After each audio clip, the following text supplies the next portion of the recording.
ये मैच नहीं, ये रोहित का सफर था फोर्थ स्लोवेस्ट से सेकंड हाईएस्ट तक का। ये कमबैक था शमी का 14 महीने के वनवास के बाद। ये लिगेसी थी हर्षित राणा की, जिसे उन्होंने बरकरार रखा। ये भरोसा था अक्षर का, और ये कहानी थी कैसे शुभमन गिल ने दुबई में जीता सबका दिल। इंडिया वर्सेस बांग्लादेश के मैच में सिर्फ और सिर्फ रिकॉर्ड बने हैं और टूटे हैं। एक एक करके सबकी बात करेंगे। शुरुआत करते हैं हिटमैन से। हिटमैन रोहित शर्मा का शानदार कमबैक। पहले 2000 रन बनाने में रोहित शर्मा लगा देते हैं 82 इनिंग्स। ये फोर्थ स्लोवेस्ट था।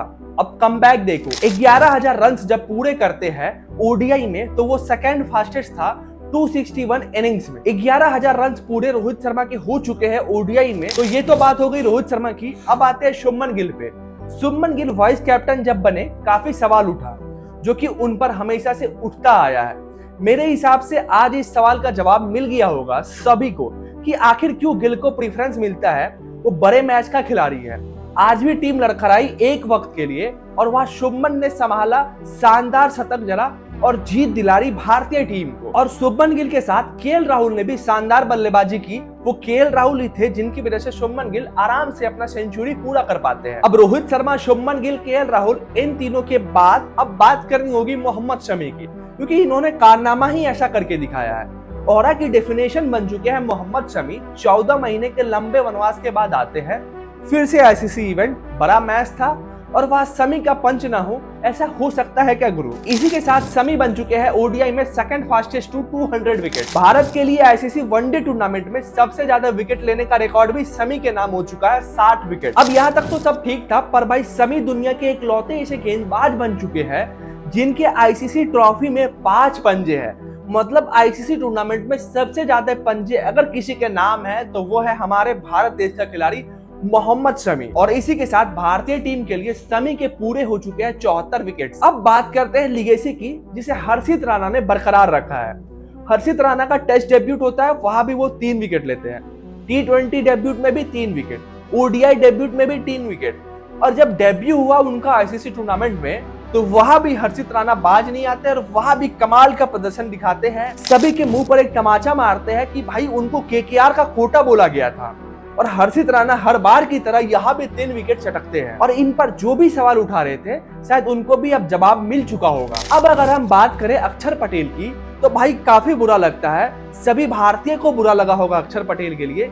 उनके पास मौका था चैंपियंस ट्रॉफी में हैट्रिक लेने का, और अगर वो हैट्रिक ले लेते तो वो इस इतिहास में, चैंपियंस ट्रॉफी के इतिहास में पहले ऐसे स्पिनर बनते भाई जिनके पास हैट्रिक लेने का कोई रिकॉर्ड बनता।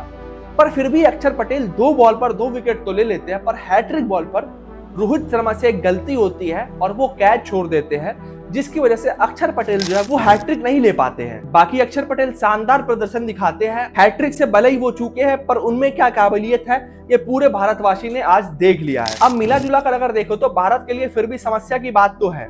एक टाइम पर बांग्लादेश 35 पे पास थी, उसके बाद वो 228 का स्कोर खड़ा कर देते हैं। केएल से स्टंपिंग छूट जाती है, पांड्या से कैच छूट जाता है, रोहित शर्मा से भी कैच छूट जाता है, और 35 पे जो पास थी बांग्लादेश, वो इन्हीं सब की वजह से 228 तक पहुंच जाती है। और जब हमारी बारी आती है बल्लेबाजी की, तो वहां भी हमारी टीम थोड़ी सी लड़खड़ा जाती है।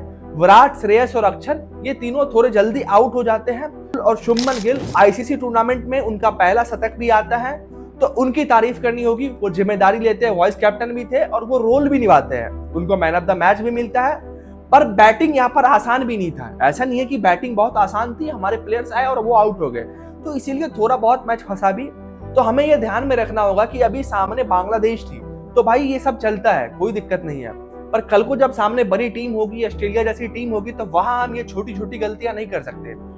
उनके सामने तो अगर आप गलती ना भी करो, तो ऐसा एहसास होगा कि भाई आपसे कोई ना कोई गलती हुआ है, और वो हर एक, अगर आप गलती कर दोगे तो भाई वो उसका भरपूर फायदा उठाना जानते हैं। ये बांग्लादेश की टीम थी, इसीलिए हमें इन सभी चीजों का खामियाजा नहीं भुगतना पड़ा, उतना भी भारतीय टीम ने मैनेज कर लिया। तो दाद देनी होगी बांग्लादेश की टीम की। उन्होंने एक अच्छी क्रिकेट खेली, 35 पे 5 से 228, उतनी ही शानदार बॉलिंग, भारत को फंसाए रखा इस मैच में। तो बाकी अब आप सभी का इस मैच के बारे में क्या कहना है, आप कॉमेंट सेक्शन में बताएं। और गिल के बारे में क्या कहना है कि गिल का इनिंग आप सभी को कैसा लगा? क्या ये जवाब नहीं है उन सभी को जो लोग भी गिल पर सवाल उठाते हैं?